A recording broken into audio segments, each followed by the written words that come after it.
In the early 1990s, the most important private collection of French Impressionist and Post-Impressionist paintings in America could be found at Sunnylands, the Palm Springs home of Ambassador and Mrs. Walter Annenberg. The Annenbergs were committed to sharing their collection with the public.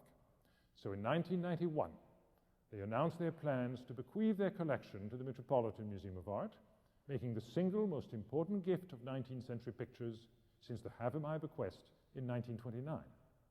However, Walter and Lee Annenberg were continuing to build their collection. After the Annenbergs had decided to bequeath their collection to the Met, they told us to let them know if there were any important pictures that might be suitable to their collection available for purchase. That is music to a curator's ears. And we immediately began to put together a list of works that weren't on the market, but were still with private owners and might be dislodged from their walls to fly to the Met. The first purchase that we did with the Annenbergs was an easy one. It was the beautiful pair of shoes by Van Gogh that belonged to the Komarski family. An obvious choice for the Annenbergs because there was such a human appeal to the painting. They were almost certainly his shoes, and it's clear that they are representative of an entire being, a way of life, an aesthetic purpose. And that's something that the Annenbergs immediately understood, appreciated, and wanted to add to their collection. So we approached the Komarskis about selling the shoes by Van Gogh, and a favorable agreement was quickly reached. Needless to say, we continued to look for great paintings that the Annenbergs could acquire for the museum. Gary was in close communication with Walter and Lee.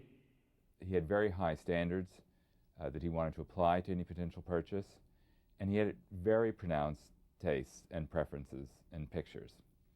I would often FedEx him a transparency or send him, if I could, a color Xerox or a black and white photograph of a work that, as I must repeat, was not for sale, but that we thought we might be able to get to. And inevitably, I would get a phone call asking me to hold for Ambassador Annenberg. I would.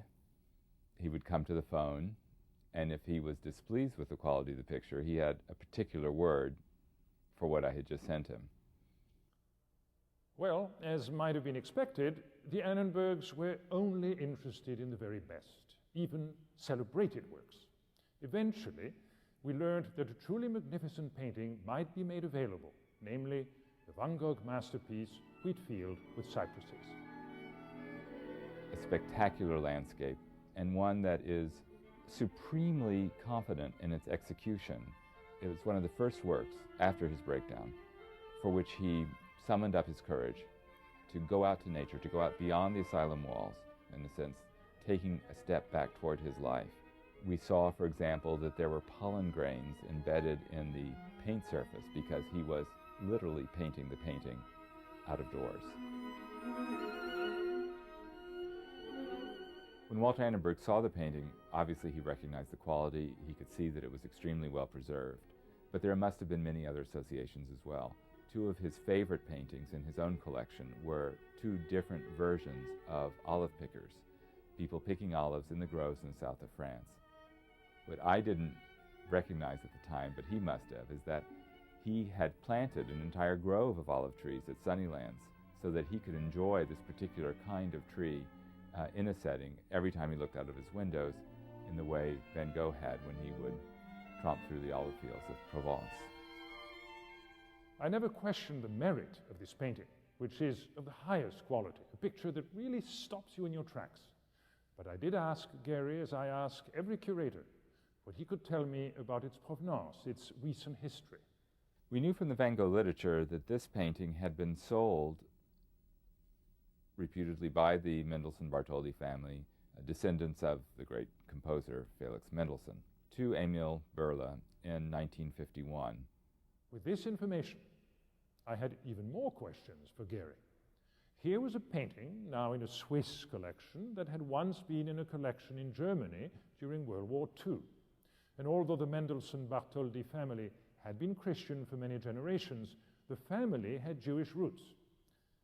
Indeed, The owner of Wheatfield with Cypresses, Emile Bürle, was notorious because he had bought at auction in Switzerland a number of works that had been looted by the Nazis from the French art dealer Paul Rosenberg.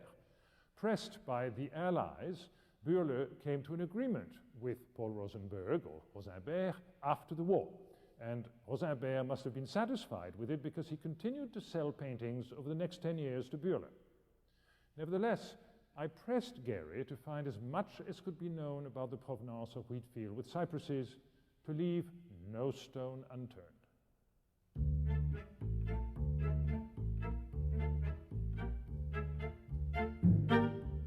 I spoke to Peter Nathan in Zurich, who was the son of Fritz Nathan, the dealer who acted as agent for the transfer from the Mendelssohns to the Bürles.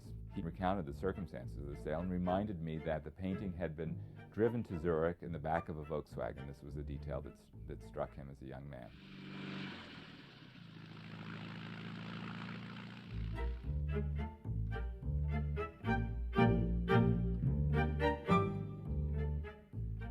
I called good friends of mine in Zurich, the Feischenfelds, dealers whom I suspected knew the Mendelssohn-Bartholdy family because they had traveled in the same circles in Germany prior to the Second World War. Marianne Feischenfeld got on the phone and remembered with great pleasure the celebratory dinner that occurred the night of the sale of this Van Gogh to Emile Bürle, and how happy the Mendelssohn-Bartholdy family was to have concluded what was for them a profitable deal.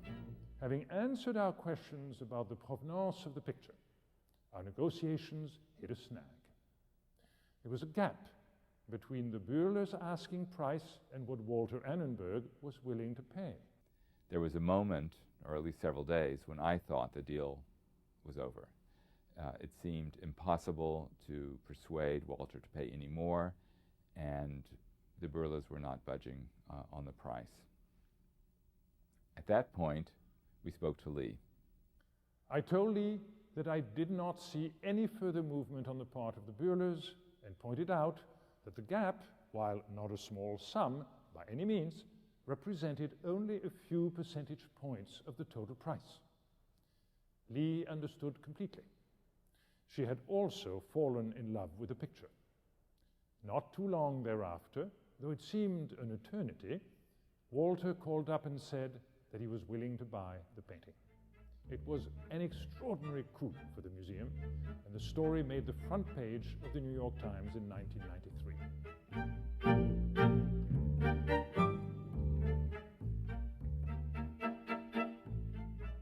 Then I got a telephone call in 1998 from the New York Times. A reporter was on the phone suggesting that the Wheatfield with Cypresses was Nazi loot, that it had been sold in Zurich under dubious circumstances, that we had not done due diligence, and that we should have known better, that this painting should probably be returned to an original owner, perhaps the Mendelssohn-Bartholdy family. This is the worst kind of telephone call any curator can get. And I asked the reporter if I could call them back, and raced for the files. My mind was racing. I was trying to remember exactly what I knew about the painting. Of course, I took these allegations with the utmost seriousness, and I asked Gary to devote every possible resource to confirm the painting's provenance once again. I thought I had exhausted every possible means. I actually spoke to a witness to the sale and to people who had had dinner with the sellers that night. It seems to me that there was nothing improper about the sale, that the family who owned the painting before the war was selling it long after the war. The reporter thought otherwise, and she continued to pursue her investigations, every once in a while calling us with some little drip of information to keep us on our toes and make us feel as uncomfortable as we possibly could throughout this investigation. Then she finally filed her article and appeared in the New York Times. Fortunately for us, it only had one new piece of information: the name of the fellow with the Volkswagen who drove the painting down to Zurich, Peter N. Witt of Raleigh, North Carolina.